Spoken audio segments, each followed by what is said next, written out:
अस्सलामुअलैकुम, मैं हूं सबा भट्टी और आप देख रहे हैं MAT20 न्यूज HD। आइए नजर डालते हैं आज की अहम खबर पर।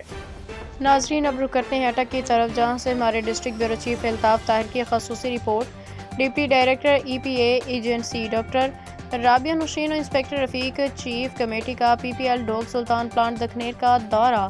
PPL ने अहसन किरदार अदा करते हुए UC मक्खड शरीफ महल वाली झुमर दखनेर के मुख्तलिफ स्कूलों में 3000 फलदार पौधे तकसीम किए। इस इस्नाम में PPL chief Kamran Sher, welfare officer Salman Haider Shah, chief Asim Mushtaq, admin Ali Mirza, Sardar Aslam आए हुए मेहमान खसूसी का इस्तकबाल किया। PPL के इस एहसन इकदाम को EPA एजेंसी के आए हुए मेहमान खसूसी ने खूब सराहा। मेहमान खसूसी के आने से इलाके के लोगों ने खूब सराहा। चीफ आसिम मुश्ताक का कहना था कि इस इकदाम से इलाके में फ़िज़ाई आलूदगी कम होगी, इलाका सरसब्ज़ व शादाब नज़र आएगा। आसिम मुश्ताक का कहना था कि आने वाले दिनों में भी इलाके की फलाह बहबूद के लिए PPL मज़ीद वेलफेयर कामों का इक़दाम करेगी। इलाके के लिए दिन रात मेहनत जारी है, मज़ीद कामों को भी तरजीह दी जाएगी। आखिर में इलाके के लोगों को फलदार पौधे तकसीम किए।